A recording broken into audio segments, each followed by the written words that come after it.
You've just gotten started in worm farming and you want to know, you have your worms, you're excited, but as a beginner, you're kind of concerned about your worms, and you may have done some research before you got started, but you know how it is when you're just getting started. You're still concerned. You're wondering, do I have this right? What if I don't do it right and I lose my worms? And you're concerned about things like that. So today we are going to be discussing the best care for your worm to maximize your output.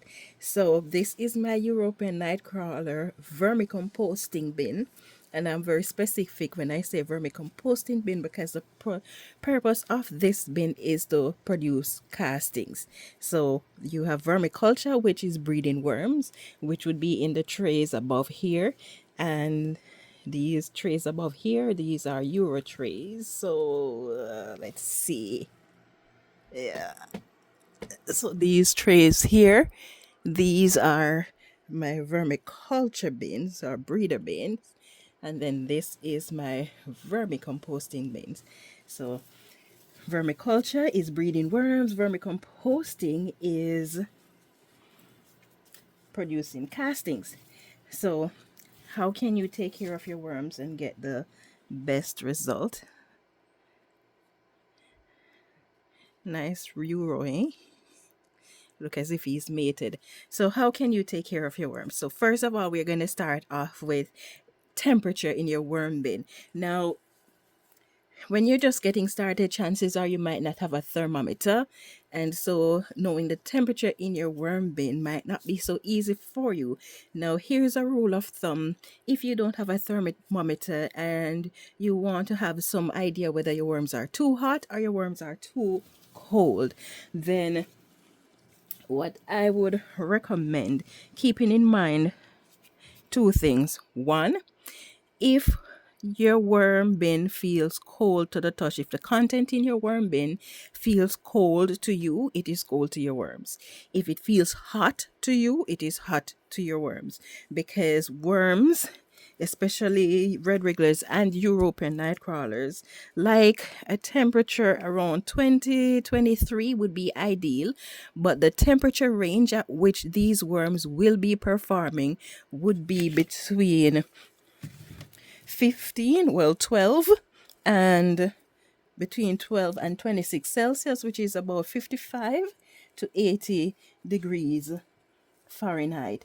So what you can do is, if you have a thermometer, then that is fine. So between 20 and 23 is ideal temperature for these worms. They can survive though between 12 and 26 fairly well, but if you go anything below that or anything above that, then it can become too hot or too cold for your worms, and then it becomes problematic. So if you have a thermometer, then you can test the temperature in your bin.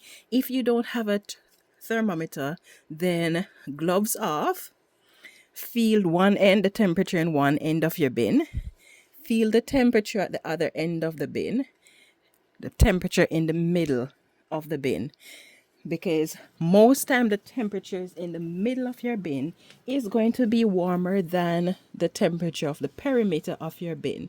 So by testing the temperature on the two ends, you can know if it is too cold and or too hot, and the same thing goes for the middle.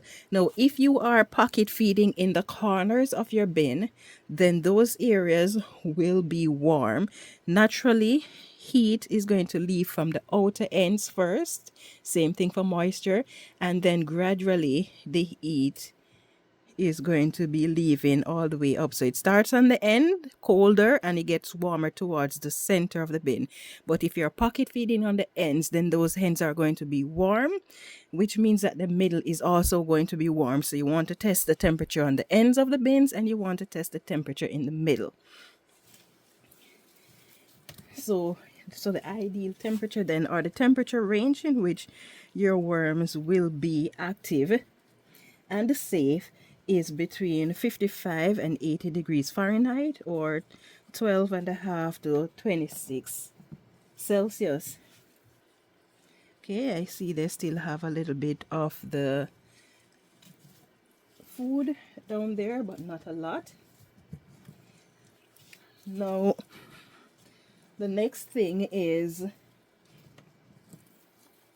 the pH in your worm bin. And you can get a pH tester. Not all of them are very effective. And to be honest with you, I cannot tell you which one is very effective because I haven't tried them all. But the pH, the ideal pH in your worm bin would be 6.5 to 7. Some say 6 to 7. But you don't want your bin to be acidic, because acidic bins is harmful to your worms. Now, here is a few key points to keep in mind when it comes to the pH in your bin. Hello.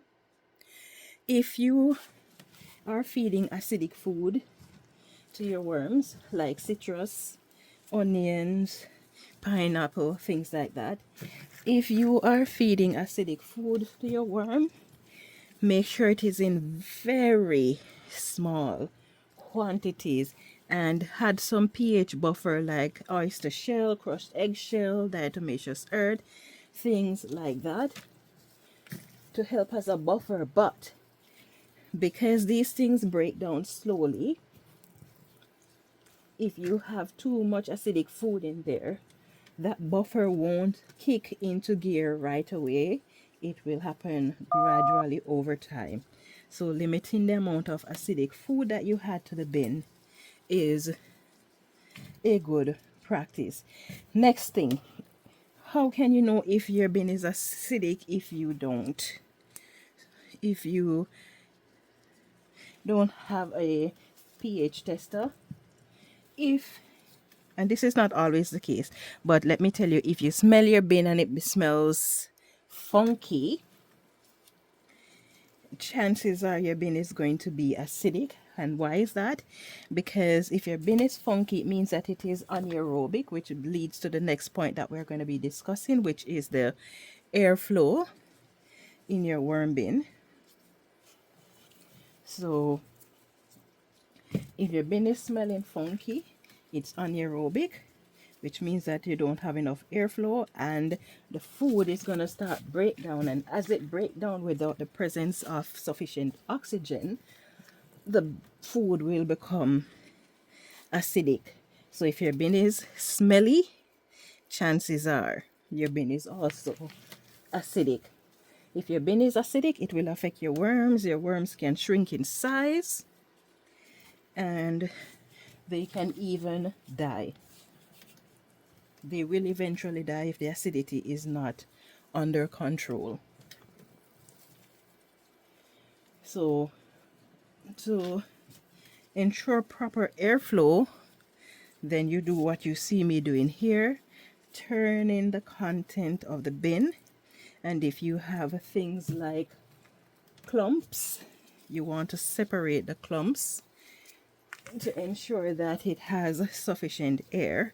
Now, a common practice is to put plastic. If the bin doesn't have a cover, the common practice is to put a plastic over the bin.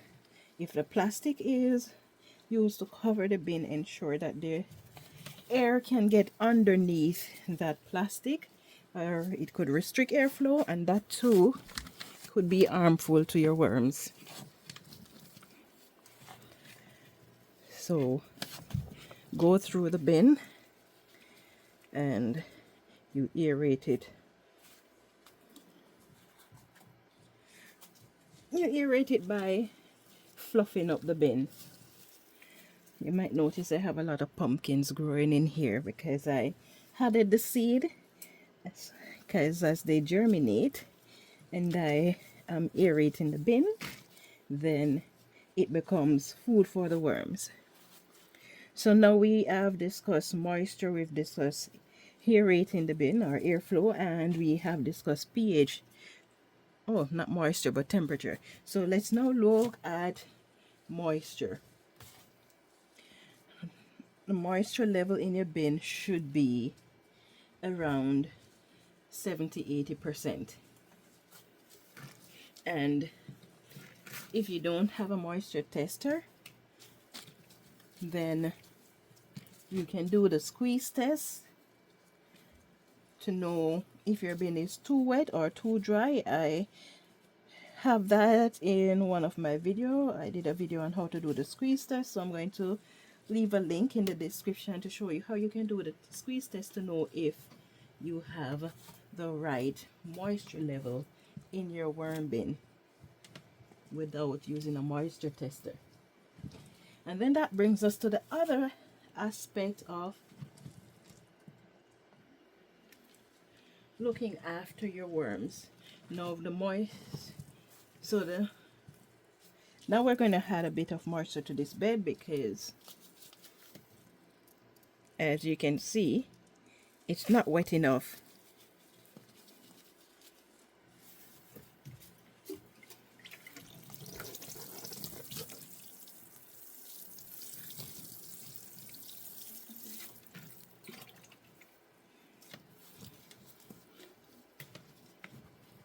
Okay, you notice I'm using a watering can.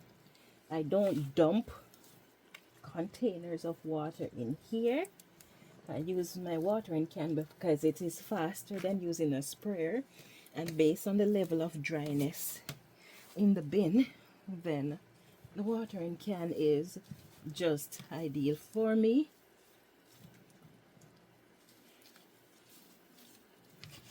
So if you are going to be dumping water in your bin, I advise you to start with a small container.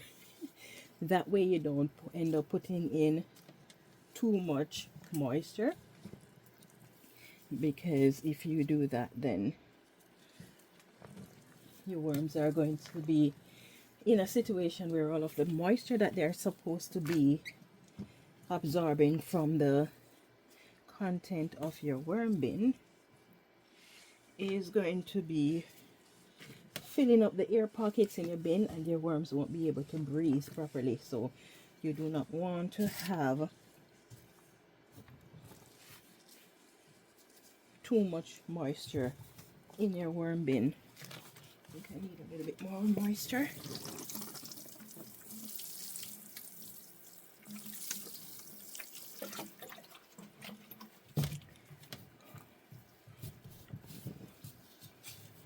Okay, so next we move on to feeding your bin, and this also have an impact.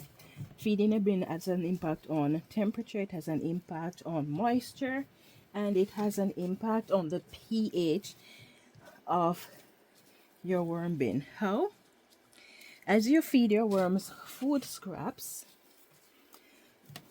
it is nitrogen rich, which means therefore that it's going to create some heat in your worm bin. Secondly, as you feed your worms, if you overfeed your worms, then what can happen is the food is going to go anaerobic because the worms cannot eat it fast enough, right? The worms cannot eat it fast enough, and so the food will go anaerobic or start to ferment, and then that will send up the pH. That will make the pH acidic. Let's put back these food scraps that they haven't finished yet. This food scraps is mostly compost with a bit of kitchen scraps, so I'm going to be adding a little bit more to that. So in general, if you are feeding your worm bin and your worms haven't finished the food that you give them yet, if it's just a very small amount remaining, then it is okay to add more. If there is, however, a lot of the food scraps remaining, don't feed them until that food scrap is gone or almost gone. And that is one way you can ensure that you're not overfeeding your worms, that you're not making your worm bin too hot, and that you are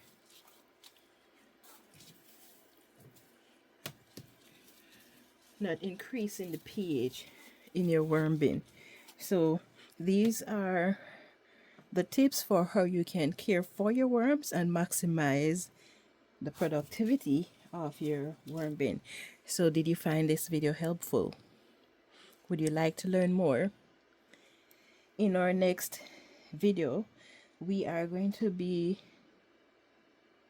discussing how you can harvest your worm castings. So stay tuned for that upcoming video. And if you have any questions, please leave them in the comments below. Thank you so much for watching, and I hope you have yourself a wonderful day. Yeah, man, time for grow.